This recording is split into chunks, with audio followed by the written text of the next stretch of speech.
joining us on the line now is Peter Chowka, a renowned American journalist who's been covering US politics for more than 5 decades. He's a frequent contributor to the conservative AmericanThinker.com online magazine. Welcome to Weekend, Peter. What's your assessment of the President-elect's sort of strategy here against these news organisations? Well, good morning, Gary. It's a pleasure to be with you today. I'd like to look at this politically, if I might. I think that this is a tempest in a teapot, to put it that way. The likelihood of President Trump, once he's inaugurated and has his administration in place, will be full-scale going after the media in ways that he is now doing with this, what I would say, ridiculous lawsuit against the Des Moines Register and the former pollster there. This just isn't going to fly. There are huge issues which are going to compel him to pay much more attention, which he has commented on. But, at the same time, President Obama once said famously, elections have consequences.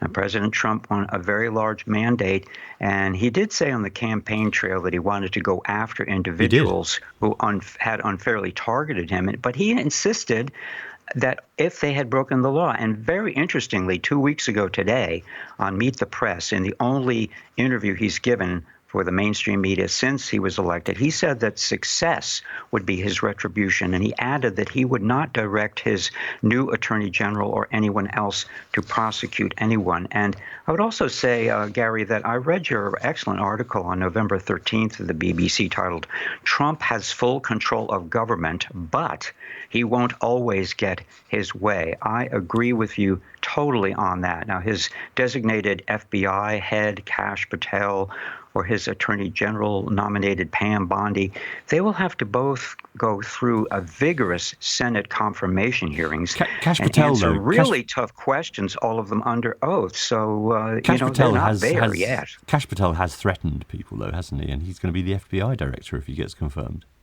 Well, he threatened in his book. He had a list of 60 people who he said were the deep state. But again, he's going to have to walk that back, or, in my opinion, politically, he will not be approved by the United States Senate. Every single Democrat senator will probably be voting against all of these Trump nominees. So if 2 or 3 Republicans jump ship, that's it. Trump will have to come up with somebody else.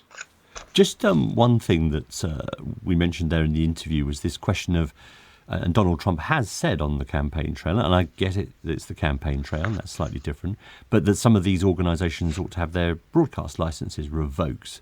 And we know he's already taking action against CBS over a 60 Minutes episode for them, and the FCC director is going to be very friendly. That's pretty serious, isn't it? Yeah, except that the FCC director, one of 5 commissioners, actually, he would be the chairman of the commissioners. They can't just summarily, unilaterally take a broadcaster's license away. And of course, cable channels are not regulated, nor is the internet very much, as we're talking about broadcast over the air TV. Can I just mention one contextual thing briefly, Gary?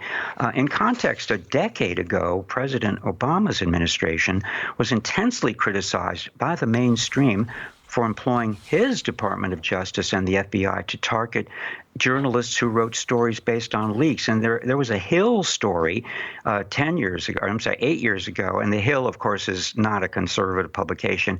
Here's what it was titled: "Obama's legacy will be one of secrecy and hostility toward the press." So you might say there's nothing new under the sun here, and I think the First Amendment of the Constitution and our strong legal system in the country will certainly restrain President Trump if he goes off the reservation, as we say, or off the deep end, and tries to play funny with our freedom of speech here. So I don't think he will get very far if that's his intention in that area. Peter, I've got a couple of guests with me in the studio here. Guy Vince, who's a British environmental journalist. Guy, what's your concern about this story?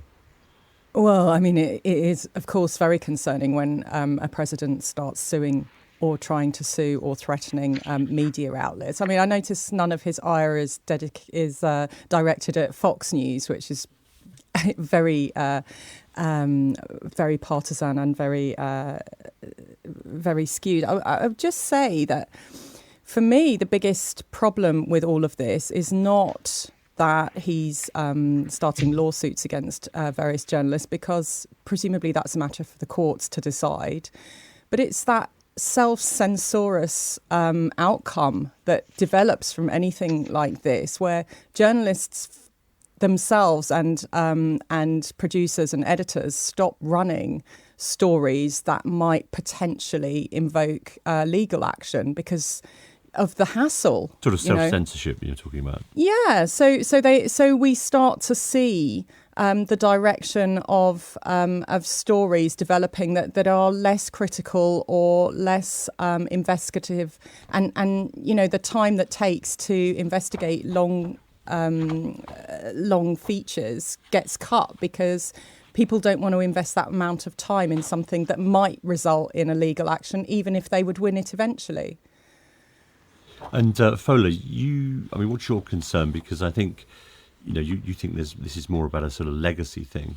Yes, so I think it's quite concerning. He ought to be a bit more careful in his approach, particularly because I think he's got a tone of things to worry about when he assumes the presidency, say the least, the Middle East, the Russia-Ukraine war. So I would rather have him, channel his energy towards more productive ventures rather than take on the press, which of course would be a losing battle. And you think he's going to do that, Peter? You think he will just get caught up with the issues and this will fall away? There's already huge brand new issues this weekend which are causing this to fade into the background. Might I just say that if Fox News is so one-sided, what about CNN and MSNBC? Studies have shown that 90% of their reporting on President Trump was negative and about 85% on his opponent, Kamala Harris, was positive. And in terms of chilling the blood of journalists, I agree with your previous commenter there. As a journalist myself, I reject any politician threatening the news media. We have a First Amendment here, and I will stand up strongly for that. But if I can return again briefly to a decade ago with President Obama's administration, he didn't use the courts to go after James Risen and James Rosen, accredited, credentialed journalists. He used the covert methods of the FBI spying on them, listening in on their phone calls, including the phone calls of James Rosen's parents, who are completely unrelated to the investigation of did he leak sensitive information. So again, I say this is a case where we in the United States say of the pot calling the kettle black, or there's nothing new under the sun. Peter Chowka, thanks so much.